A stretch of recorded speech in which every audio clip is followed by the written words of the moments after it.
어머니! 미경아, 몸이 안 좋다고 해서 누가 그런 소리를 해요? 이웃분이 약국에서 널 봤다던데. 어머니 때문에 제가 이렇게 알아누웠잖아요. 이제 와서 병 주고 약 주시게요? 미경아, 이게 무슨... 모르시는 척 하시네요? 어머니 때문에 제가 얼마나 스트레스를 받았는지 아세요? 그녀의 손에서 전복죽 그릇을 거칠게 낚아챘습니다. 이런 거 필요 없다고요? 미경은 그릇을 현관 밖으로 던져버렸습니다. 뜨거운 죽이 그녀의 옷과 발에 튀었습니다. 이게 다 누구 때문인 줄 아세요? 어머님 때문에 우리 부부관계도 엉망이 됐잖아요. 이미경, 이게 무슨 짓이야? 당신 지금 우리 어머니한테 뭘 한 거야? 여보, 지금 나한테 소리 지른 거야? 닥쳐. 감히 우리 어머니를. 내가 여보, 나도 할 말이. 더 이상 듣고 싶지 않아. 당장 나가. 사연을 듣고 난 후 각자의 의견을 댓글로 남겨주시기 바랍니다. 사소한 댓글이라도 사연자분에게 큰 힘이 될 수 있습니다. 각색될 수 있고 사연자분의 입장에서 구성될 수 있습니다. 1950년대 후반, 그녀는 서울의 한 작은 한옥에서 태어났습니다. 아버지는 작은 철물점을 운영했고 어머니는 큰 시장 국밥집에서 일했습니다. 넉넉하지는 않았지만 그래도 끼니를 걱정하지 않을 정도의 생활이었습니다. 문연아, 이리 와서 동생 좀 봐줘라. 늘 바쁜 어머니를 대신해 어린 동생을 돌보는 것이 그녀의 일과였습니다. 아직 어린 나이였지만 책임감이 강했던 그녀는 불평 한 번 없이 동생을 챙겼습니다. 언니, 나랑 놀자. 동생의 재롱에 그녀는 늘 웃음을 지었습니다. 학교가 끝나면 책가방을 내려놓자마자 동생과 술래잡기를 하고 고무줄놀이를 했습니다. 우리 문연이가 공부도 잘하고 동생도 잘 돌보고. 어머니는 틈틈이 그녀를 안아주었습니다. 그 시절 어머니의 품은 세상에서 가장 따뜻한 곳이었습니다. 하지만 행복한 시간은 오래 가지 않았습니다. 아버지가 갑작스레 돌아가신 것입니다. 그녀가 12살 되던 해였습니다. 문연아, 이제 내가 씩씩해야 해. 어머니의 눈물 섞인 당부가 아직도 귓가에 생생합니다. 그날부터 그녀는 더욱 철이 들었습니다. 학교가 끝나면 어머니의 반찬 가게를 돕고 밤에는 호롱불 아래서 공부를 했습니다. 우리 문연이가 이렇게 공부를 잘하니 여상이라도 보내야지. 어머니는 힘들게 벌어 그녀를 여자상업고등학교에 보냈습니다. 그곳에서 그녀는 부기를 배웠고 타자도 배웠습니다. 문현이는 타자도 제일 잘 치는구나. 선생님의 칭찬에 그녀는 더욱 열심히 했습니다. 언젠가는 어머니께 보답하고 싶다는 마음이 컸기 때문입니다. 고등학교를 졸업하고 그녀는 을지로의 작은 약국에 취직했습니다. 첫 월급을 받던 날 어머니께 드린 봉투를 아직도 잊을 수 없습니다. 어머니, 이제 제가 벌어올게요. 그래, 우리 문연이가 다 컸구나. 그때 어머니의 눈시울이 붉어졌던 것을 기억합니다. 그날 저녁 어머니는 오랜만에 그녀가 좋아하는 북엇국을 끓여주셨습니다. 약국에서 일하면서도 그녀는 저녁에는 동생의 공부를 봐주었습니다. 동생도 열심히 공부해서 간호학교에 진학할 수 있었습니다. 언니가 없었으면 나는 어떻게 됐을까? 나중에 동생이 간호사가 되어 이런 말을 했을 때 그녀는 가슴이 뭉클했습니다. 그런 그녀의 삶의 전환점이 된 것은 매일 파스를 사러 오던 한 청년과의 만남이었습니다. 지금의 남편이 된 그 청년도 그녀처럼 어려서부터 가족을 책임져야 했던 사람이었습니다. 저도 동생들 뒷바라지하느라 힘들어요. 그의 말에 그녀는 특별한 친근감을 느꼈습니다. 서로의 처지를 이해할 수 있었기 때문입니다. 어린 시절에 고단했던 기억들은 그녀를 더욱 강인하게 만들었습니다. 훗날 시련이 찾아와도 꿋꿋이 견딜 수 있었던 것은 어쩌면 그때의 경험들 덕분이었는지도 모릅니다. 신문연 여사님은 매일 저녁 파스를 사러 오던 그 남자와 특별한 인연을 맺게 되었습니다. 퇴근 무렵이면 어김없이 찾아오는 그 남자는 항상 피곤해 보였지만 밝은 미소를 잃지 않았습니다. 작업복에 묻은 먼지와 기름때가 그의 고된 하루를 말해주고 있었습니다. 어서 오세요. 오늘도 파스 사러 오셨죠? 네. 허리가 좀 아파서요. 매일 이렇게 고생하시는데 파스만으로는 부족할 것 같아요. 이번엔 파스랑 같이 드시는 약도 준비해뒀어요. 그녀의 따뜻한 마음씨에 그는 가슴 한켠이 따뜻해지는 것을 느꼈습니다. 시골에서 올라와 고된 일을 하면서도 여동생 둘과 남동생 하나를 책임져야 했던 그에게 그녀의 배려는 특별하게 다가왔습니다. 충청도 시골에서 고등학교를 졸업하자마자 서울로 올라와 온갖 꾸준히 일을 도맡아 하며 동생들의 학비를 보태왔던 그였습니다. 제가 퇴근하실 때 밥이라도 한 끼 살 수 있을까요? 그날 저녁 을지로의 작은 국밥집에서 그들은 처음으로 마주 앉아 이야기를 나누었습니다. 그는 자신의 이야기를 술술 풀어놓았습니다.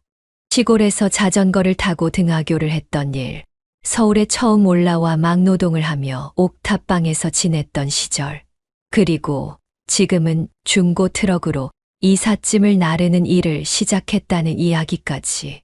여동생들이 이제 고등학교에 들어갔어요. 둘 다 공부를 잘해서 대학까지 보내고 싶은데 그의 눈빛에서 동생들에 대한 사랑과 책임감이 묻어났습니다. 그녀는 그런 그의 모습에 점점 더 마음이 기울어져 갔습니다. 하지만 두 사람의 만남은 순탄치 않았습니다.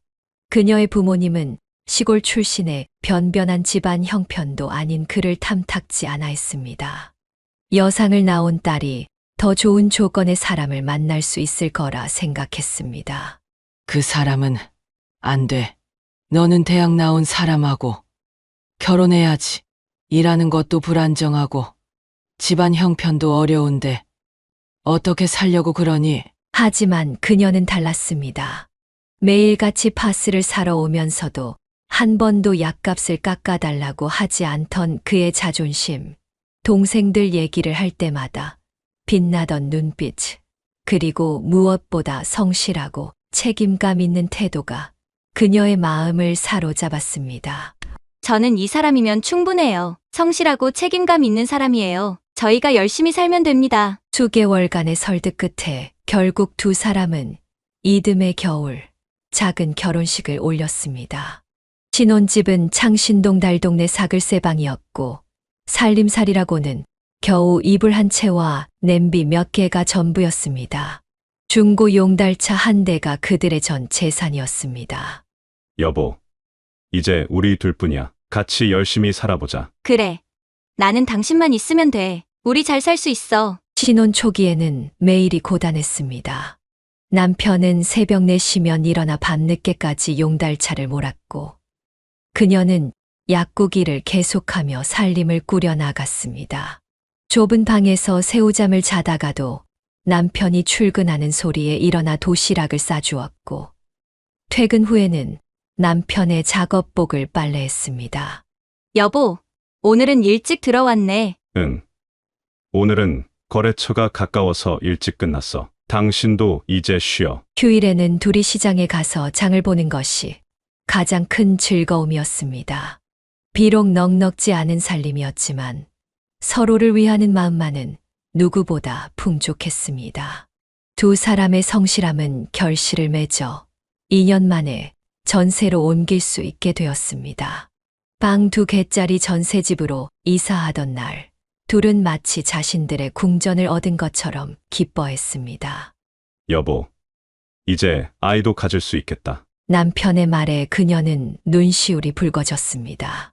그동안 좁은 사글세 방에서는 감히 꿈꿀 수 없었던 소망이었습니다. 그렇게 첫째 아들 오혁이가 태어났고 2년 뒤에는 둘째 오훈이도 세상에 나왔습니다.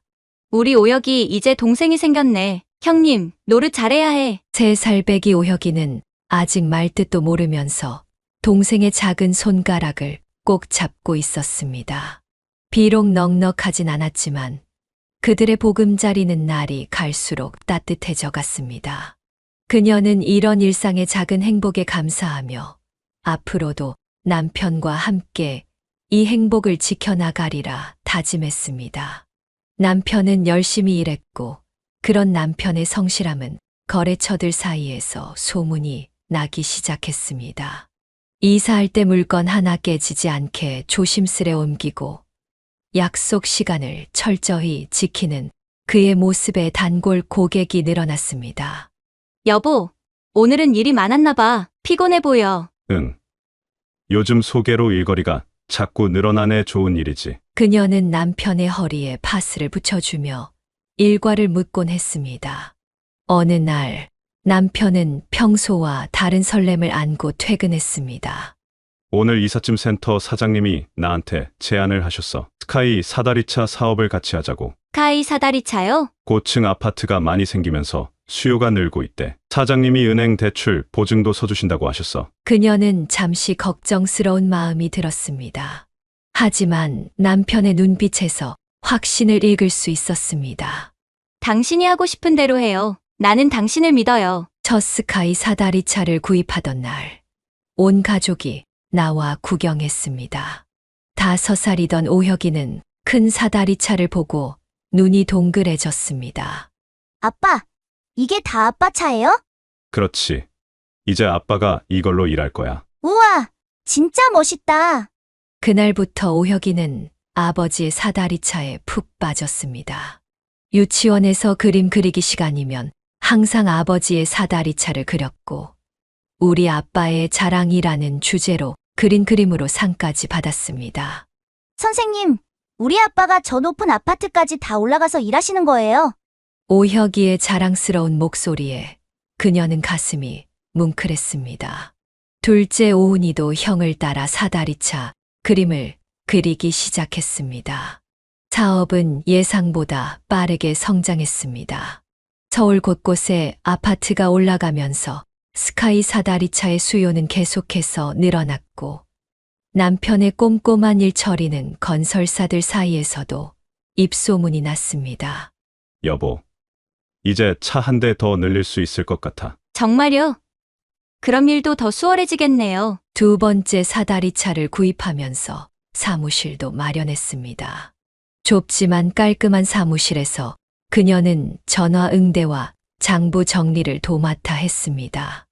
약국은 그만두었지만 이제는 남편과 함께 사업을 일구는 기쁨이 있었습니다. 엄마, 나도 나중에 아빠랑 같이 일할 거야. 초등학교에 입학한 오혁이의 장래 희망은 아버지와 같은 사업가였습니다. 수업 시간에 발표를 할 때면 항상 아버지의 일을 자랑스럽게 이야기했고 담임 선생님도 오혁이의 그림을 특별히 예뻐해 주었습니다. 하루는 남편이 깊은 한숨을 쉬며 들어왔습니다. 여보, 무슨 일 있어요? 오늘 일하다가 아찔했어. 12층에서 냉장고 옮기는데 바람이 너무 심하더라고. 그녀는 남편의 손을 꼭 잡았습니다. 늘어나는 사업 규모만큼 책임감도 커져갔지만 서로를 믿고 의지하며 한 걸음씩 나아가고 있었습니다. 사업이 안정되어 가던 어느 날 예상치 못한 비극이 찾아왔습니다. 그녀는 그날을 잊을 수 없었습니다. 비가 추적추적 내리던 날이었습니다. 여보, 큰일 났어. 남편의 떨리는 목소리를 듣자마자 그녀는 직감적으로 무언가 잘못되었음을 알았습니다. 동업하던 사장이 남편 몰래 회사 명의로 거액의 대출을 받은 뒤 종적을 감춘 것이었습니다. 얼마나 되는데요? 2억이 넘어. 그녀는 그 자리에 주저앉고 말았습니다. 당시 집 한 채를 살 수 있는 금액이었습니다. 남편은 은행에서 보증을 섰던 것조차 기억이 나지 않는다고 했습니다. 사장이 서류를 가져오면 바쁜 와중에 신뢰하고 사인했던 것들이 모두 덫이 되어 돌아온 것입니다. 여보, 어떡하지? 내가 너무 믿었나 봐. 다시 시작하면 되죠. 힘들지만 어쩔 수 없잖아요. 처음부터 다시 시작하면 돼요. 그녀의 눈에서는 눈물이 흘렀지만 목소리는 단단했습니다. 초등학교 3학년, 1학년이던 두 아들은 부모의 걱정을 알 턱이 없었습니다. 아빠, 오늘은 왜 이렇게 일찍 오셨어요? 아빠가 좀 피곤해서. 오여가. 아빠, 잠깐 쉴게. 그날부터 그들의 생활은 180도 바뀌었습니다. 남편은 새벽 3시면 일어나 밤 12시가 넘어서야 돌아왔습니다. 사다리차 운전만으로는 부족했기에 이삿짐 나르기부터 가구 조립까지 모든 일을 도맡아 했습니다. 여보, 파스 좀 더 붙여줘. 남편의 등은 파스로 가득했습니다. 어깨, 허리, 무릎까지 성한 곳이 없었습니다. 그녀는 남편의 등에 파스를 붙이면서 눈물을 삼켰습니다. 이제 그만 쉬세요. 아니야. 조금만 더 일하면 이번 달 이자는 낼 수 있어. 두 아들도 달라졌습니다. 학원을 모두 그만두었지만 불평 한마디 없었고 용돈을 달라는 말도 하지 않았습니다. 그녀도 다시 일을 시작했습니다. 근처 마트 캐셔로 취직해 틈틈이 일했고 퇴근 후에는 사무실 청소와 장부 정리를 했습니다. 잠은 하루 3시간이 고작이었지만 희망만은 잃지 않으려 했습니다. 여보, 이제 좀 줄었어요? 응. 절반은 갚았어. 5년 만에 절반. 남편의 말에 그녀는 안쓰러움을 감추지 못했습니다. 하지만 절반이라도 갚았다는 사실이 그들에게는 큰 희망이었습니다. 10년이 흘렀습니다. 두 아들은 어느새 중학생, 고등학생이 되었고 그들은 마침내 모든 빚을 갚을 수 있었습니다. 여보, 드디어 다 갚았어요. 남편은 통장을 보여주며 울먹였습니다. 10년 동안 단 하루도 쉬지 않고 일했던 세월이 주마등처럼 스쳐 지나갔습니다. 고마워요. 당신이 있어서 버틸 수 있었어요. 그날 밤 그들은 오랜만에 소주 한 잔을 기울였습니다. 깊어가는 밤 마당에 놓인 사다리차를 바라보며 그들은 지나온 시간을 되새겼습니다.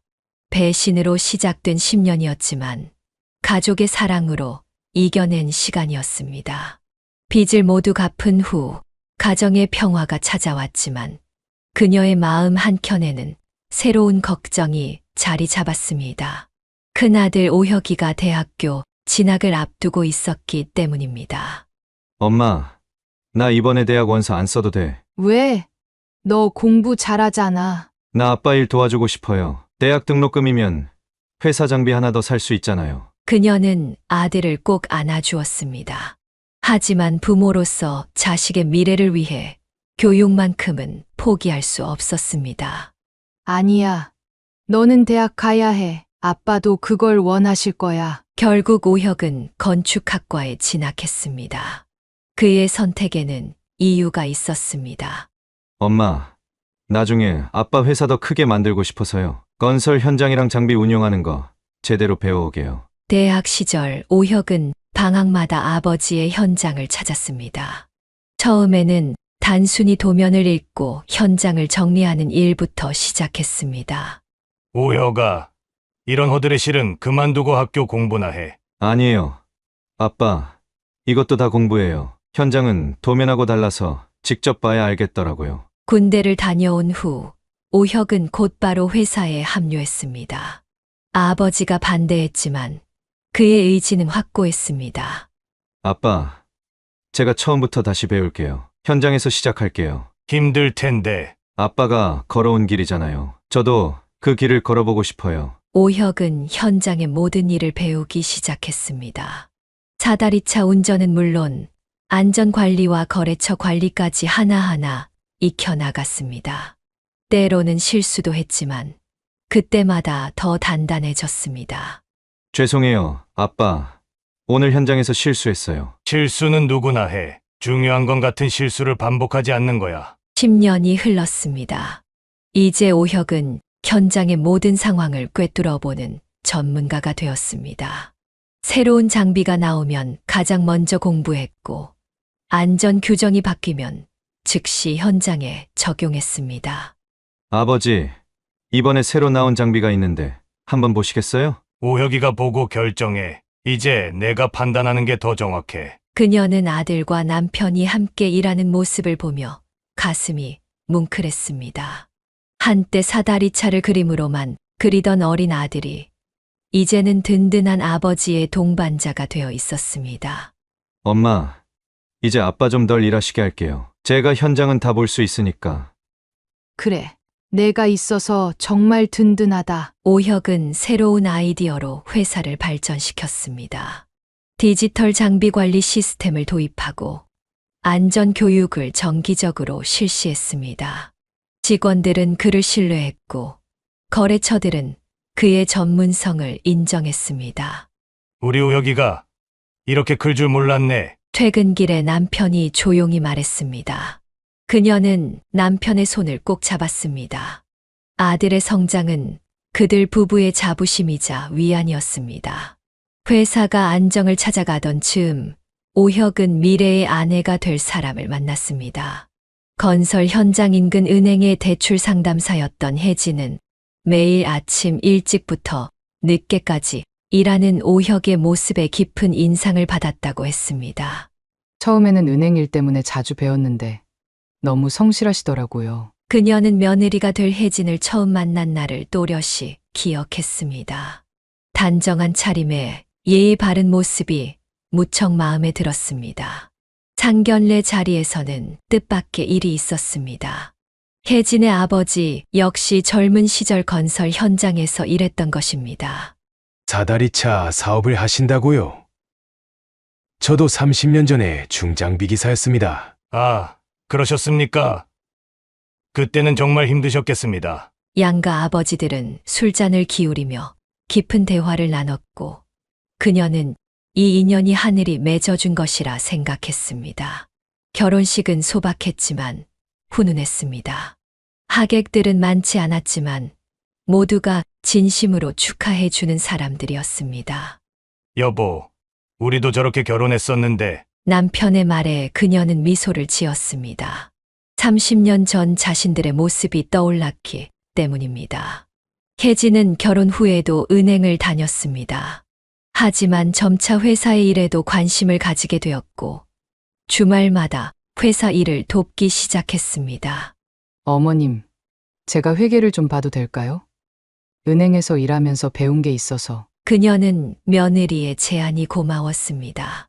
나이가 들면서 장부 정리가 점점 더 힘들어지고 있었기 때문입니다. 우리 며느리가 한다면 더 잘하겠지. 혜진은 주말마다 회사의 재무 관리를 체계적으로 정비했습니다. 디지털 회계 시스템을 도입하고 거래처 관리도 전산화했습니다. 어머님, 이제 컴퓨터로 하면 훨씬 편해요. 제가 천천히 알려드릴게요. 그녀는 며느리가 가르쳐 주는 대로 하나씩 배워나갔습니다. 때로는 실수도 했지만 혜진은 언제나 인내심을 가지고 도와주었습니다. 혜진아, 은행 일도 있는데 무리하는 거 아니니? 괜찮아요, 어머님. 이게 다 우리 가족 일인걸요. 얼마 후 혜진은 은행을 그만두고 회사의 총무와 회계를 전담하기로 했습니다. 어머님, 이제 제가 회사 일에 더 집중하고 싶어요. 은행은 그만두려고요. 그녀는 며느리의 결정이 고마웠습니다. 혜진의 합류로 회사는 더욱 체계적으로 운영되기 시작했습니다. 시간이 흐르면서 회사는 더욱 발전했습니다. 오혁의 전문성과 혜진의 꼼꼼한 관리가 더해져 거래처는 늘어났고 직원들의 복지도 좋아졌습니다. 여보, 우리가 이런 날도 보내요. 남편의 말에 그녀는 고개를 끄덕였습니다. 힘들었던 시절을 이겨내고 이제는 든든한 아들과 며느리가 함께하는 모습을 보는 것이 그녀의 가장 큰 행복이었습니다. 우리 오혁이가 참 좋은 사람 만났어. 그녀는 이제 회사가 더욱 든든해졌다고 생각했습니다. 가업을 잇는다는 것은 단순히 사업을 물려받는 것이 아니라 가족의 사랑과 헌신도 함께 이어받는 것임을 매일 느끼고 있었습니다. 늦가을의 쌀쌀한 새벽, 그녀는 남편의 신음소리에 잠에서 깼습니다. 남편이 발가락을 붙잡고 얼굴을 찌푸리고 있었습니다. 여보, 많이 아파요? 통풍이 또 도지네. 오랜 세월 현장에서 일한 대가가 이제야 서서히 나타나고 있었습니다. 허리와 무릎의 통증은 이제 일상이 되었고, 최근에는 통풍까지 심해져 밤잠을 설치는 날이 잦아졌습니다. 이제 그만 좀 쉬세요. 오혁이가 다 알아서 할 수 있잖아요. 그래도 아직은 남편은 말끝을 흐렸습니다. 하지만 그녀는 남편의 마음을 알았습니다. 30년 넘게 일궈온 회사였기에 쉽게 내려놓기가 어려웠을 것입니다. 어느 날 현장에서 일하던 남편이 갑자기 쓰러졌다는 연락을 받았습니다. 어머니, 아버지가 갑자기 현기증이 나셔서. 오혁의 다급한 전화에 그녀는 가슴이 철렁 내려앉았습니다. 다행히 큰 병은 아니었지만 의사는 더 이상의 무리한 작업은 위험하다고 경고했습니다. 이제는 정말 물려줘야 할 때가 된 것 같아요. 그녀의 말에 남편도 마지못해 고개를 끄덕였습니다. 다음 날 가족 회의가 열렸습니다. 아버지, 이제 제가 회사를 맡을게요. 아버지는 건강에만 신경 쓰세요. 오혁아, 내가 자신 있겠어. 네, 아버지가 가르쳐 주신 대로 하면 됩니다. 그렇게 세대교체 준비가 시작되었습니다. 법무사 사무실을 찾아가 양도 절차를 알아보고 세무사와 상담하며 가장 효율적인 방법을 찾았습니다. 사업자 명의 변경하실 때 이것저것 준비하실 서류가 많으시네요. 네, 천천히 준비하면 되겠죠. 서류 작업을 진행하는 동안 그녀는 남편의 눈빛이 흔들리는 것을 보았습니다. 평생을 바쳐 일군 회사를 내려놓는다는 것이 말처럼 쉽지는 않았을 것입니다. 여보, 괜찮아요. 우리 아들이잖아요. 그래, 우리 아들이지. 양도 준비를 하면서 오혁 부부의 피로가 눈에 띄게 쌓여갔습니다. 낮에는 현장 일을, 저녁에는 서류 작업을 하느라 늦게까지 퇴근하는 날이 많아졌습니다. 어머님, 저희가 할 수 있어요. 걱정 마세요. 혜진은 늘 씩씩한 목소리였지만 그녀는 며느리의 피곤한 얼굴을 보며 마음이 아팠습니다. 오혁아, 혜진아, 너희도 좀 쉬었다 와야겠다. 아니에요, 어머님. 지금은 바쁜. 잠깐이라도 좋으니 둘이 어디 다녀와. 강원도 날씨가 좋다던데. 며칠을 설득한 끝에 오혁 부부는 1박 2일 휴가를 결정했습니다. 오랜만의 휴식이었습니다. 어머님, 걱정 마세요. 금방 다녀올게요. 그래, 조심히 다녀와라. 그녀는 떠나는 차를 배웅하며 왠지 모를 불안감을 느꼈습니다. 하지만 이내 고개를 저었습니다. 허튼 생각 말자. 우리 부부도 이만큼 해냈는데 이제는 아이들 차례지. 사무실로 돌아오는 길, 그녀는 남편의 손을 꼭 잡았습니다. 이제는 그들이 쉴 차례였습니다. 그날은 유난히도 길게 느껴지는 하루였습니다. 오혁 부부가 떠난 후 그녀는 집안일을 하면서도 자꾸 시계를 확인했습니다. 저녁이 되자 남편이 안절부절 못하며 말했습니다. 전화 한번 해볼까? 그러지 말아요. 난데없이 전화하면 애들 눈치 보일 텐데. 그때 전화벨이 울렸습니다. 경찰서에서 걸려온 전화였습니다. 수화기 너머로 들려오는 소리가 그녀의 세상을 순식간에 무너뜨렸습니다. 진부령 고갯길에서 차량 전복 사고가 있었습니다. 그녀는 그 자리에 주저앉고 말았습니다. 남편이 황급히 전화를 받아들었지만 이내 그의 손에서도 수화기가 떨어졌습니다. 여보, 우리 오혁이가, 우리 아들이. 남편은 그 자리에서 쓰러졌습니다. 당뇨와 고혈압이 있던 남편은 충격으로 이내 즉시 응급실로 실려갔습니다. 그녀는 혼자 강원도로 향했습니다. 택시를 타고 가면서도 이 모든 것이 꿈이길 바랐습니다. 하지만 현실은 냉혹했습니다. 사고 현장에서는 전복된 차량이 그녀를 기다리고 있었습니다. 빗길에 미끄러져 가드레일을 들이받은 뒤 전복된 것으로 보입니다. 경찰의 설명이 귓가에 맴돌았습니다. 38세 한창 나이의 아들과 며느리가 한순간에 세상을 떠난 것입니다. 그녀는 영안실에서 차마 아들의 얼굴을 볼 수가 없었습니다. 어머님, 뒤늦게 도착한 작은 아들 오훈이가 그녀를 부축했습니다. 그제야 그녀는 소리내어 울 수 있었습니다. 장례는 조용히 치르기로 했습니다. 남편이 아직 병원에 있었고 주변에 큰 충격을 주고 싶지 않았기 때문입니다. 가까운 친척들만 연락했습니다. 누구도 이 비극을 위로할 말을 찾지 못했습니다. 장례 기간 내내 그녀는 울지 않았습니다. 대신 묵묵히 조문객들을 맞이했고 모든 절차를 챙겼습니다. 오히려 다른 가족들이 그녀를 걱정할 정도였습니다. 어머니, 좀 쉬세요. 아니다. 내가 해야지. 마지막으로 우리 아들 보내는 길인데. 마지막 밤, 그녀는 영정사진 앞에 홀로 앉았습니다. 어린 시절 사다리차를 그리며 좋아하던 모습, 첫 출근하던 날의 설렘 가득한 얼굴, 결혼식 날의 환한 미소가 주마등처럼 스쳐 지나갔습니다. 오혁아, 너무 일찍 가버렸구나. 장지에 도착했을 때는 비가 내리고 있었습니다. 하늘도 우는 것 같았습니다. 남편은 병원 침대에서 일어나지 못했지만 그녀는 마지막까지 아들과 며느리를 배웅했습니다. 편히 쉬어라, 우리 아들. 발인을 마치고 돌아오는 차 안에서야 그녀는 눈물을 쏟았습니다. 이제 회사로 돌아가면 아들의 책상이 비어 있을 것이고 현장에서는 더 이상 그의 목소리를 들을 수 없을 것입니다. 병원에 누워있는 남편에게는 아직 이 현실을 받아들일 시간이 더 필요했습니다. 의사는 당분간 절대 안정이 필요하다고 했습니다. 여보, 우리가 잘못한 걸까요? 병실에서 남편이 작은 목소리로 물었습니다. 그녀는 남편의 손을 꼭 잡았습니다. 대답할 말은 없었지만 서로를 위로하는 것밖에 할 수 있는 일이 없었습니다. 오혁이의 장례식 후 회사는 그대로 멈춰 선 것만 같았습니다. 남편은 여전히 병원 신세를 지고 있었고 그녀는 매일 아침 텅 빈 사무실을 바라보며 한숨만 내쉬었습니다. 그러던 어느 날 뜻밖의 손님이 찾아왔습니다. 5년 전 사업 실패 후 홀연히 사라졌던 막내 시동생이었습니다.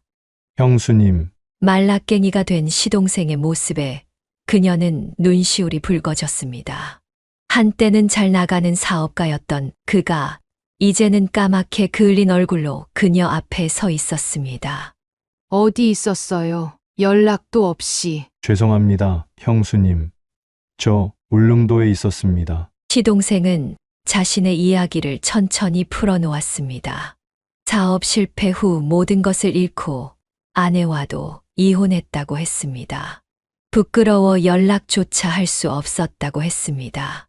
조카 소식을 듣고 더는 도망칠 수 없었습니다. 오혁이 얘기는 어떻게 들었어? 작은 형님이 알려주셨어요. 그날 밤 그녀는 병원에 입원해 있는 남편에게 시동생의 이야기를 전했습니다. 그 녀석이 돌아왔다고? 오랜만에 남편의 눈빛이 살아났습니다. 네, 회사 일도 돕겠다고 하네요. 시동생은 다음 날부터 현장에 나갔습니다. 비록 사다리차 운전은 서툴렀지만 현장 관리와 거래처 응대는 경험이 있어 금세 적응했습니다. 형수님, 제가 있는 한 걱정 마세요. 형님 일어나실 때까지 제가 지킬게요. 시동생의 진심 어린 말에 그녀는 고개를 끄덕였습니다. 막내답게 언제나 사람들을 웃게 만드는 재주가 있었던 시동생은 어느새 직원들과도 잘 어울렸습니다. 형수님, 이거 보세요. 새로운 거래처랑 계약했어요. 어머, 그동안 연락도 없던 업체인데. 시동생의 성실한 모습에 오랫동안 끊어졌던 거래처들이 하나둘 돌아오기 시작했습니다. 병원에 있는 남편에게 시동생은 매일 들렀습니다. 회사 소식을 전하고 재미있는 이야기로 형을 웃게 만들었습니다. 형, 내가 있잖아요. 이제 걱정 말고 푹 쉬세요. 그런 시동생의 모습을 보며 남편의 표정도 조금씩 밝아졌습니다. 한 달 후 남편은 드디어 퇴원했습니다. 여보, 회사 한번 가볼까요? 남편이 조심스레 제안했습니다. 그녀는 남편의 팔을 부축하며 회사로 향했습니다. 사무실에 들어서자 시동생이 반갑게 맞이했습니다. 책상 위에는 깔끔하게 정리된 서류들이 있었고, 벽에는 새로운 일정표가 걸려 있었습니다. 형, 이제 우리 함께해요. 제가 현장 일은 다 할 테니까 형은 여기서 천천히 시작하세요. 남편은 말없이 고개를 끄덕였습니다. 그의 눈가에 맺힌 눈물을 그녀는 놓치지 않았습니다. 시간이 흐르면서 회사는 조금씩 활기를 되찾아갔습니다. 새로운 직원도 2명이 늘었고 거래처도 안정을 찾아갔습니다. 여보, 우리 동생이 이렇게 큰 아이였네요. 퇴근길에 남편이 말했습니다. 그녀도 미소를 지었습니다. 인생은 참 알 수 없는 것이었습니다. 한순간의 비극이 또 다른 만남을 가져오고 그 만남이 새로운 희망이 되는 것이었습니다. 시동생의 귀환 이후 둘째 아들 오훈도 회사에 합류하게 되었습니다. 평소 성실했던 오훈은 막내 삼촌의 지도 아래 현장 일을 배워나갔습니다. 그러던 어느 날 작은 며느리 미경이 갑자기 사무실을 찾아왔습니다. 어머님, 저도 회사에서 일하고 싶어요. 그녀는 순간 의아했습니다. 3년 동안 전업주부로 지내며 한 번도 회사에 관심을 보이지 않던 며느리였기 때문입니다. 갑자기 웬일이니? 아무래도 이제는 제가 나서서 도와야 할 것 같아서요. 미경의 말투에는 어딘가 거슬리는 것이 있었지만 그녀는 일단 수락했습니다. 하지만 문제는 그 다음 날부터 시작되었습니다. 첫날, 미경은 2시간이나 늦게 출근했습니다. 어머님, 애들 유치원 보내느라 늦었어요. 이해해 주세요. 미경아, 다른 직원들도 다 아이가 있는데. 이튿날은 더 심했습니다. 사무실 청소를 하라는 지시를 완강히 거부했습니다. 제가요? 제가 어떻게 청소를 해요? 저 이사 부인이에요. 왜 제가 청소를 해야 하죠? 그녀는 순간 귀를 의심했습니다. 이사님이라니 오후는 아직 평사원에 불과했습니다. 미경아, 여기서는 내가 직원이야. 다른 직원들과 똑같이. 똑같이요? 제가 왜요? 전 이 회사 며느리라고요. 미경의 목소리가 한 옥타브 높아졌습니다. 사무실의 공기가 얼어붙었습니다. 셋째 날, 미경은 거래처 전화를 받다가 큰 실수를 저질렀습니다. 네, 무슨 소리예요? 제가 누군지 알고 지금 이러시는 거예요? 저 이 회사 이사 부인인데 그런 식으로 말씀하시면 안 되죠. 결국 오랜 거래처와 큰 다툼이 있었고 그녀는 미경을 사무실로 불렀습니다. 도대체 왜 이러니? 왜 이러긴요? 당연히 제가 이 자리에 있어야죠. 어차피 이 회사 우리 남편이 물려받는 거잖아요. 그제야 미경의 진짜 속내가 드러났습니다. 큰아들의 사고 이후 회사 상속에 대한 욕심을 품고 있었던 것입니다.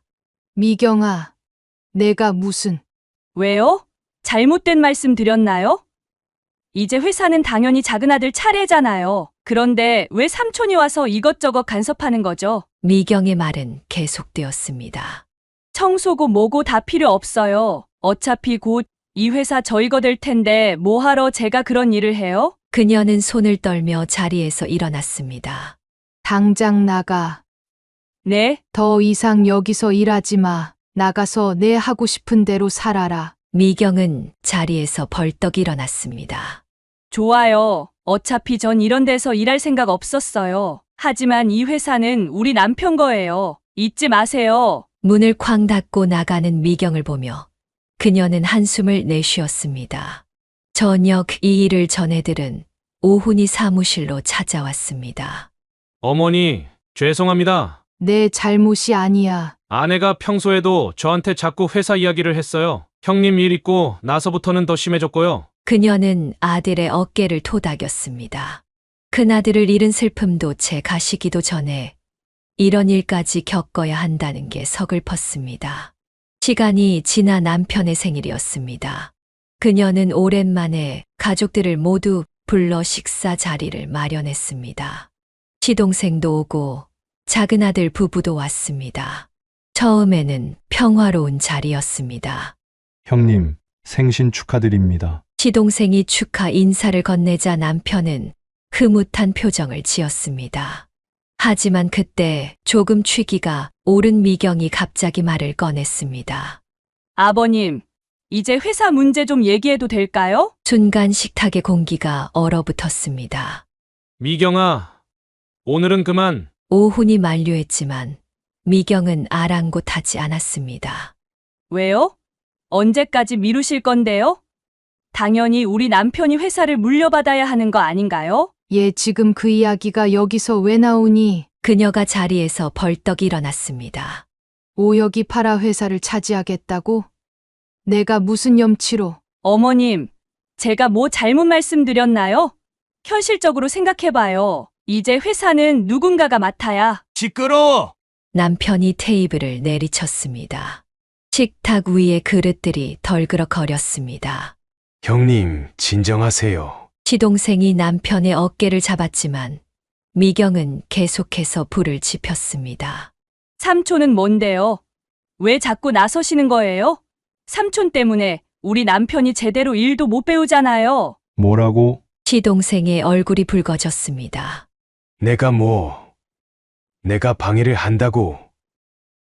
내가 지금 정신이 있는 거야? 맞잖아요. 삼촌 오시고부터 다 망쳐놨잖아요. 우리 남편이 당연히 물려받아야 할 자리를. 이 망할 년이! 남편이 갑자기 자리에서 일어나 미경에게 다가갔습니다. 오훈이 급히 아버지를 막아섰습니다. 아버지, 진정하세요. 미경아, 너 이제 그만해. 왜요? 내가 틀린 말했어요? 당신도 이럴 거예요? 당신 권리를 포기할 거냐고요. 미경의 목소리가 히스테리컬하게 변했습니다. 다들 우리를 무시하고 있잖아요. 회사에서 청소나 시키고, 그리고 아주버님 없으면 당연히 우리 거 아니에요. 그 입 다물지 못해! 그녀가 손에 들고 있던 물컵을 바닥에 내던졌습니다. 컵이 산산조각 나며 요란한 소리를 냈습니다.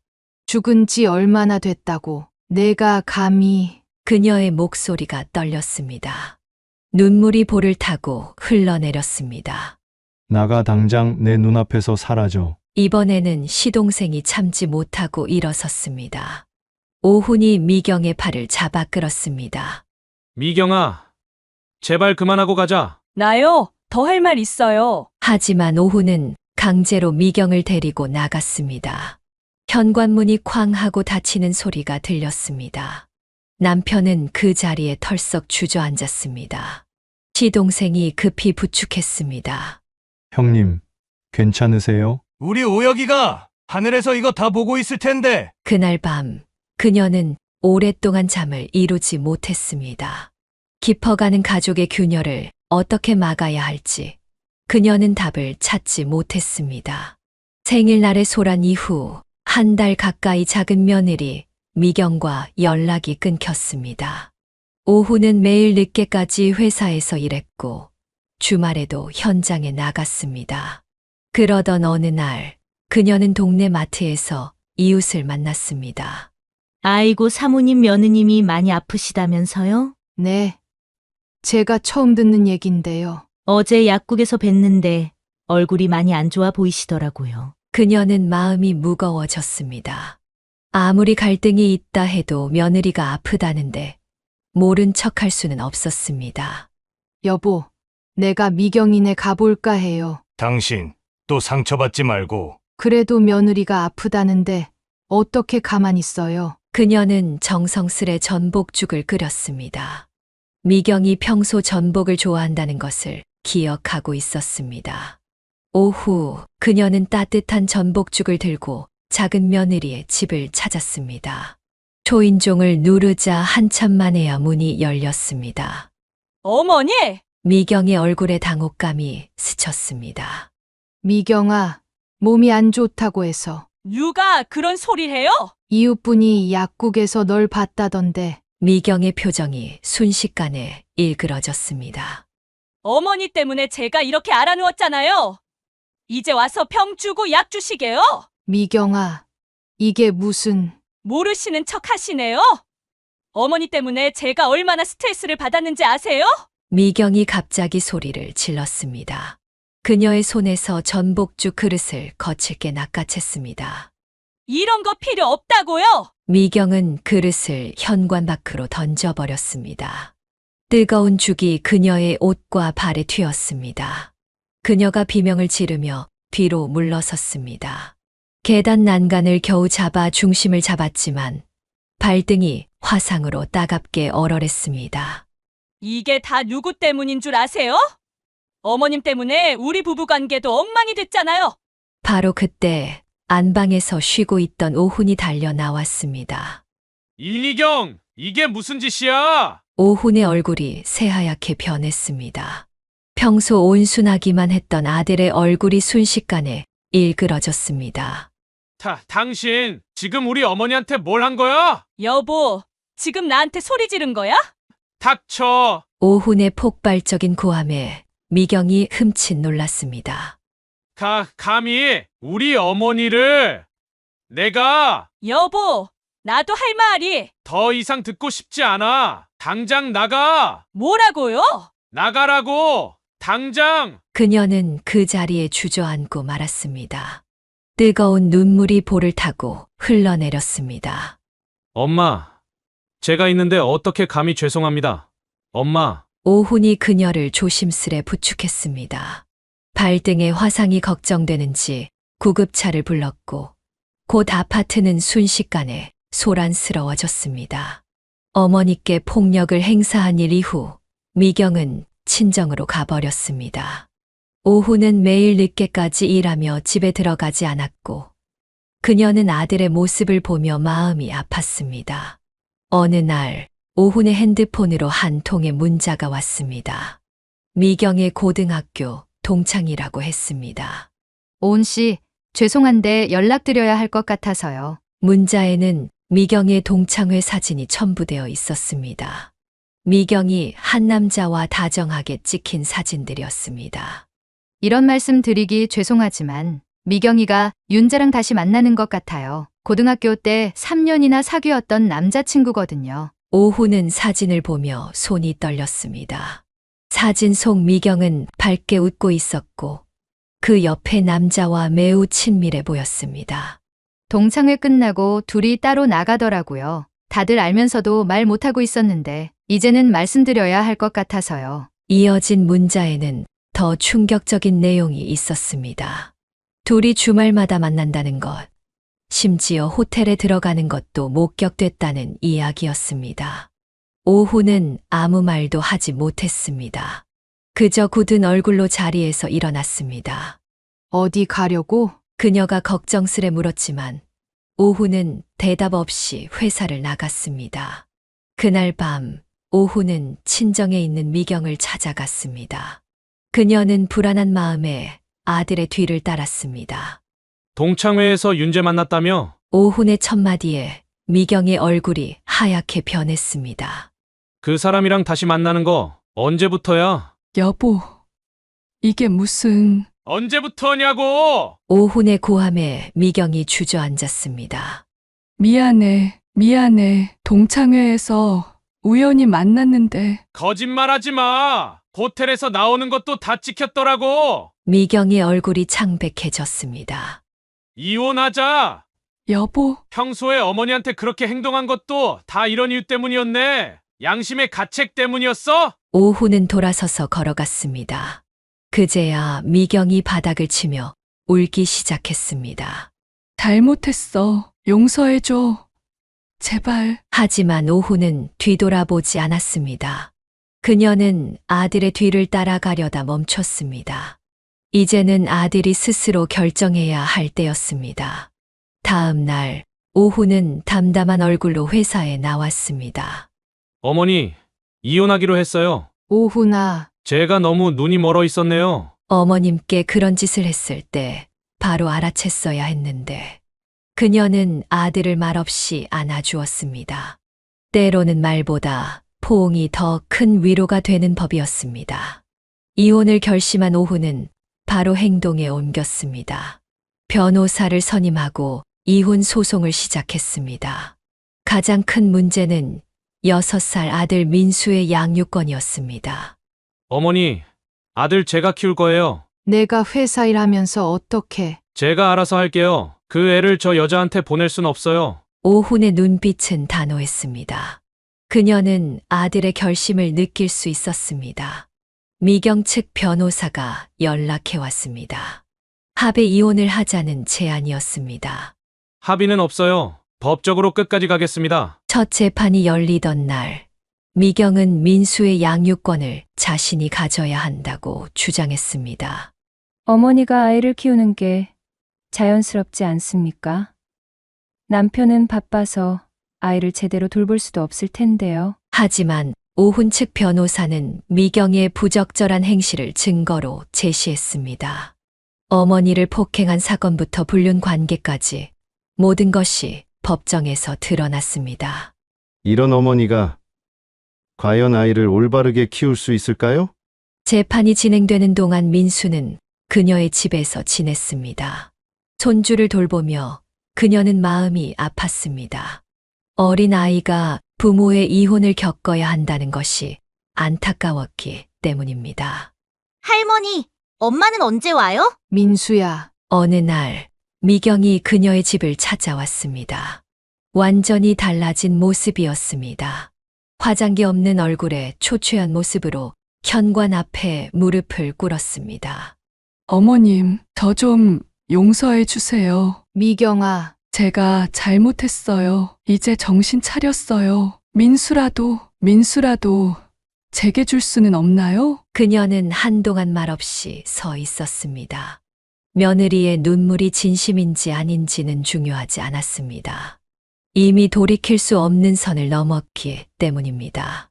일어나라. 어머님, 내가 진정으로 뉘우친다면 민수를 위해서라도 조용히 물러나거라. 마침 그때 오훈이 퇴근길에 들렀다가 이 광경을 보았습니다. 당신이 왜 여기 있어? 여보. 나가. 어머니 더 이상 괴롭히지 말고. 결국 재판부는 오훈에게 양육권을 주기로 결정했습니다. 미경의 부적절한 행실과 폭력성이 결정적인 이유였습니다. 이혼이 확정됐습니다. 변호사의 연락을 받은 날, 오훈은 조용히 눈물을 흘렸습니다. 그녀는 아들의 어깨를 토닥였습니다. 이제 우리 민수 잘 키워보자. 네, 어머니. 제가 아버지 노릇도 하고 어머니 노릇도 할게요. 그날 저녁 가족들이 모였습니다. 시동생도 왔고 남편도 있었습니다. 모두가 오훈의 결정을 지지했습니다. 그녀는 손주의 웃는 모습을 보며 생각했습니다. 비록 가슴 아픈 일이었지만 이제는 새로운 시작을 해야 할 때였습니다. 이혼 소송이 마무리되고 회사는 새로운 국면을 맞이했습니다. 오훈은 이제 아버지의 자리에서 회사를 이끌어가야 했고 시동생은 현장 관리를 맡았습니다. 오훈아, 이제 좀 자리 잡은 것 같지? 시동생이 어느 날 사무실에서 조카에게 말을 걸었습니다. 책상 위에는 새로 수주한 공사 계약서들이 가지런히 놓여 있었습니다. 네, 삼촌. 다 삼촌 덕분이에요. 두 사람은 서로의 부족한 점을 완벽하게 보완해 주었습니다. 오훈은 뛰어난 경영 감각으로 거래처를 관리했고 시동생은 현장의 실무를 꼼꼼하게 처리했습니다. 어머니, 이제 저희가 아버님 일 좀 줄여드릴게요. 오훈의 말에 그녀는 고개를 끄덕였습니다. 남편의 건강이 좋지 않은 터라 일선에서 물러나 자문 역할만 맡기로 했습니다. 새로운 체제는 놀라울 정도로 안정적이었습니다. 오훈은 아침 일찍 민수를 유치원에 데려다주고 회사로 출근했습니다. 그녀는 손주를 돌보며 아들의 새로운 생활을 지켜보았습니다. 작은 할아버지, 오늘도 크레인 타고 하늘 높이 올라갔어요? 퇴근 후 시동생을 만나면 민수가 항상 하는 질문이었습니다. 시동생은 조카의 머리를 쓰다듬으며 웃었습니다. 그럼 오늘은 구름까지 갔다 왔지. 회사는 점차 성장했습니다. 오훈이 컴퓨터 시스템을 도입하여 관리를 체계화했고 시동생은 현장 안전 교육을 강화했습니다. 오훈아, 장비 2대 더 들여오는 건 어때? 삼촌이 감당하실 수 있으세요? 그래, 이제 현장 인력도 좀 늘려볼까 하는데 그들의 대화를 듣고 있으면 그녀는 가슴이 뭉클했습니다. 큰아들 오혁이가 떠난 후의 공백을 이렇게 두 사람이 채워주고 있었습니다. 여보, 우리 아들들 잘하고 있죠? 퇴근길에 남편이 물었습니다. 그녀는 미소를 지었습니다. 네. 이제 걱정 안 해도 될 것 같아요. 직원들 사이에서도 새로운 체제는 좋은 평가를 받았습니다. 오훈의 합리적인 경영 방식과 시동생의 친근한 현장 관리가 조화를 이루었기 때문입니다. 사장님, 이번에 새로 들어온 안전 장비 정말 좋습니다. 다 삼촌이 추천하신 거예요. 현장에서 필요한 건 삼촌이 제일 잘 아시죠. 그렇게 1년이 지났습니다. 회사는 어느 때보다도 안정적으로 운영되고 있었고 직원들의 만족도도 높았습니다. 어머니, 이제 좀 쉬세요. 저희가 다 알아서 할 수 있어요. 오훈의 말에 그녀는 고개를 저었습니다. 괜찮아. 너희 일하는 거 보는 게 좋아. 사무실 한켠에 앉아 두 사람이 일하는 모습을 지켜보는 것이 그녀의 낙이 되었습니다. 때로는 민수가 와서 무릎에 앉아 그림을 그리기도 했습니다. 할머니, 나도 나중에 아빠랑 삼촌처럼 일할 거예요. 민수의 말에 그녀는 손주를 꼭 안아주었습니다. 이제 회사는 단순한 사업체가 아닌 가족의 새로운 터전이 되어가고 있었습니다.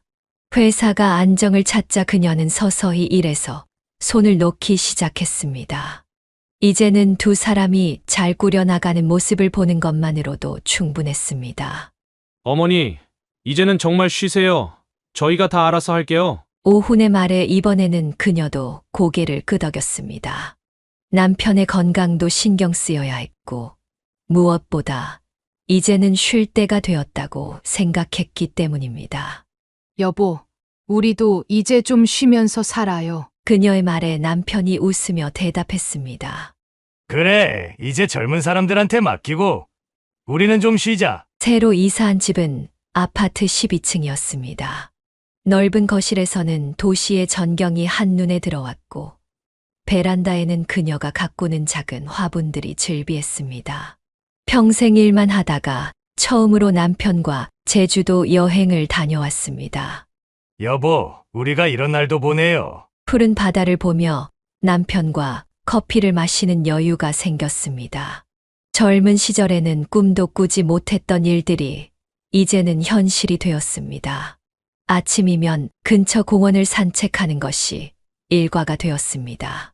남편의 통풍도 운동을 하면서 많이 좋아졌습니다. 할머니, 나랑 놀아주세요. 퇴근 후 민수가 놀러 오는 날이면 집안이 활기로 가득했습니다. 손주와 함께 보드게임을 하거나 책을 읽어주는 시간이 그녀의 새로운 즐거움이 되었습니다. 주말이면 가족들이 모였습니다. 오훈과 시동생이 회사 이야기를 나누는 동안 그녀는 맛있는 음식을 준비했습니다. 이제는 넉넉한 형편이 되어 좋은 재료로 정성껏 요리할 수 있었습니다. 형수님 요리 실력이 더 좋아지신 것 같아요. 시동생의 말에 그녀는 웃었습니다.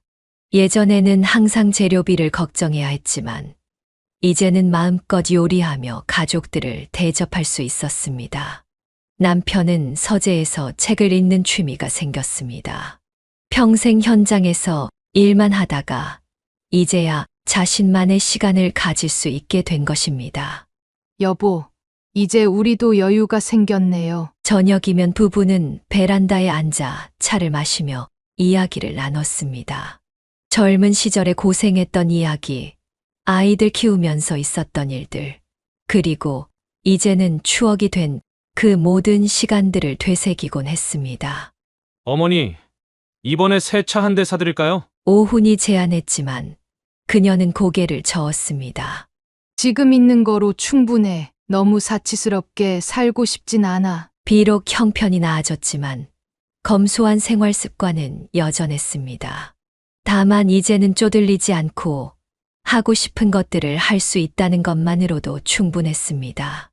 할머니, 이거 할머니 선물이에요. 어느 날 민수가 그린 그림을 가져왔습니다. 할아버지, 할머니, 아빠, 삼촌이 모두 함께 있는 그림이었습니다. 우리 민수가 그림을 참 잘 그리네. 그림을 거실에 걸어두며 그녀는 생각했습니다. 이제야 진정한 평화가 찾아온 것 같았습니다. 더 이상 등골이 휘도록 일하지 않아도 되고 끼니 걱정을 하지 않아도 되는 평화로운 나날들. 그것이 바로 그녀가 꿈꾸던 행복이었습니다. 평화로운 일상 속에서도 문득문득 큰아들 오혁이가 그리워질 때가 있었습니다. 특히 새벽에 잠이 깨면 아들의 생각이 더욱 간절해졌습니다. 여보, 또 잠이 안 와요? 남편이 그녀의 뒤척임을 알아챘습니다. 오혁이가 생각나서. 남편은 말없이 그녀의 손을 잡아주었습니다. 때로는 말보다 이런 온기가 더 큰 위로가 되었습니다. 오혁의 생일이면 그녀는 조용히 절에 다녀왔습니다. 아들이 좋아하던 음식을 준비해 제를 지내고 향불 앞에서 오랫동안 기도를 했습니다. 오혁아, 엄마는 잘 지내고 있어. 내 동생과 삼촌이 회사도 잘 돌보고 있단다. 내가 그렇게 사랑하던 회사, 지금은 더 커지고 있어. 가끔 오혁이가 꿈에 나타났습니다. 꿈에서는 항상 환하게 웃고 있었습니다. 엄마, 걱정하지 마세요. 저 여기서 잘 지내요. 꿈에서 깨고 나면 베개가 젖어 있곤 했지만 그녀는 이제 울지 않으려 했습니다. 대신 아들의 미소를 떠올리며 하루를 시작했습니다. 봄이면 아들이 심어놓은 나무가 꽃을 피웠습니다. 회사 마당 한켠에 있는 벚나무였습니다. 형님이 심은 나무가 이렇게 크네요. 시동생의 말에 그녀는 미소 지었습니다. 아들의 흔적은 이렇게 곳곳에 남아 있었습니다. 어머니, 이거 보세요. 어느 날 오훈이 낡은 앨범을 가져왔습니다. 그 안에는 오혁이가 어릴 적 그린 사다리차, 그림들이 가득했습니다. 이걸 아직도 가지고 있었니?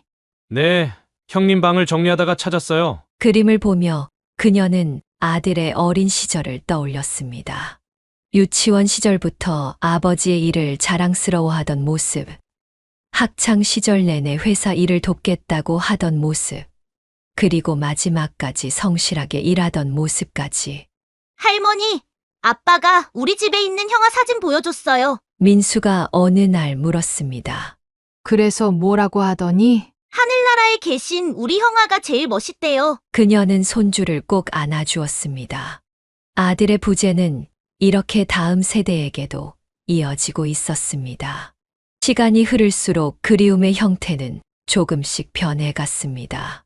날카로운 고통은 무뎌졌지만 그 자리에 잔잔한 그리움이 자리 잡았습니다.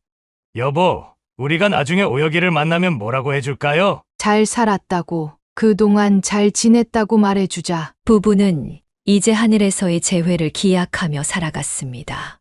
그때까지 건강하게 그리고 행복하게 살아가는 것이 아들을 위한 도리라고 생각했습니다. 어머니, 형님 생각하세요? 문득 아들이 물었습니다. 응, 이제는 너무 아프지 않게 생각할 수 있어. 그녀의 대답에 시동생이 고개를 끄덕였습니다. 슬픔을 이겨내는 법을 조금씩 배워가고 있었습니다. 이제 그녀는 알았습니다. 그리움은 평생 함께할 동반자라는 것을. 하지만 그 그리움이 삶의 발목을 잡는 것이 아니라 오히려 앞으로 나아가는 힘이 될 수 있다는 것도 배웠습니다. 아침 햇살이 부엌 창가로 스며드는 시간, 그녀는 늘 같은 자리에 앉아 가족들의 아침을 준비했습니다. 남편의 약, 손주 민수의 도시락, 그리고 출근하는 오훈과 시동생의 간단한 식사까지. 어머니, 제가 할게요. 오훈이 거들려 하면 그녀는 고개를 저었습니다. 이게 내일이야. 너희들 먹는 모습 보는 게 좋아. 식탁에 둘러앉은 가족들의 모습을 바라보며 그녀는 생각했습니다. 인생은 결코 자신의 뜻대로 되지 않았지만 그래도 이렇게 함께할 수 있다는 것만으로도 감사했습니다. 할머니, 오늘 도시락 맛있어요. 민수의 해맑은 웃음소리에 식구들 모두 따뜻한 미소를 지었습니다. 주말이면 가족들이 모여 식사를 했습니다. 시동생이 울릉도 특산물을 가져오기도 하고 오훈이 회사 일을 이야기하기도 했습니다. 어머니, 이제 회사가 더 커질 것 같아요. 돈보다는 내가 행복한 게 중요해. 그녀의 말에 오훈이 고개를 끄덕였습니다. 큰아들을 잃고 난 후 그녀는 깨달았습니다. 진정한 행복은 거창한 성공이나 부가 아닌 가족이 함께하는 평범한 일상 속에 있다는 것을. 여보, 공원 산책 갈까요? 저녁 식사 후 남편과의 산책은 새로운 일과가 되었습니다. 느리게 걸으며 하루의 이야기를 나누었습니다. 오늘 민수가 그림을 또 그렸어요. 이제는 정말 사다리차를 잘 그리네요. 그러게 꼭 어릴 때 오혁이 같아. 이제는 아들 이야기를 하면서도 미소 지을 수 있게 되었습니다. 슬픔은 여전히 가슴 한켠에 있었지만 그것과 함께 살아가는 법을 배웠습니다. 할머니, 내일은 뭐 해요? 주말이면 민수가 물었습니다. 그녀는 손주와 함께 빵을 굽기도 하고 화분에 물을 주기도 했습니다. 우리 민수가 하고 싶은 거 하자. 작은 일상의 기쁨들이 쌓여 하루하루가 되고 그 하루들이 모여 평화로운 나날이 되었습니다. 어머니, 저희가 효도는 제대로 못 해드리는 것 같아서. 오훈의 말에 그녀는 손을 저었습니다. 너희들이 이렇게 잘 살아주는 게 최고의 효도야. 이제 그녀는 매일 아침 기도했습니다. 가족들의 건강과 행복을 빌었고 하늘에 있는 큰아들도 이 모습을 보며 흐뭇해하길 바랐습니다. 여보, 우리 참 복 받은 사람들이죠? 남편의 말에 그녀는 고개를 끄덕였습니다.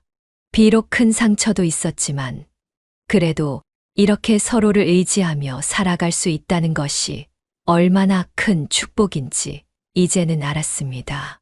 엄마, 내일 일찍 출근할게요. 퇴근하는 오훈의 뒷모습을 보며 그녀는 미소 지었습니다. 아들의 웃는 얼굴, 시동생의 장난스러운 농담, 손주의 천진한 웃음소리. 이 모든 것들이 그녀의 삶을 지탱하는 힘이 되었습니다. 할머니, 나 내일도 와도 돼요? 민수의 질문에 그녀는 손주를 꼭 안아주었습니다. 그럼 우리 민수 매일 와도 돼. 이제 그녀는 알았습니다. 행복은 거창한 계획이나 야망 속에 있는 것이 아니라 이렇게 일상의 작은 순간들 속에 있다는 것을. 그리고 그 소소한 행복들이 모여 진정한 삶의 의미가 된다는 것을. 매일 밤 잠들기 전 그녀는 창밖의 별을 바라보았습니다. 어딘가에서 큰아들도 이 별을 보고 있을 거란 생각을 하며 내일도 가족들과 함께 행복한 하루를 보낼 수 있기를 소망했습니다. 사연을 듣고 댓글을 남겨주시기 바랍니다. 사소한 의견일지라도 사연자분에게는 큰 힘이 됩니다. 노골적인 악성 댓글은 사연자분에게 상처가 될 수 있으니 삼가주시기 바랍니다.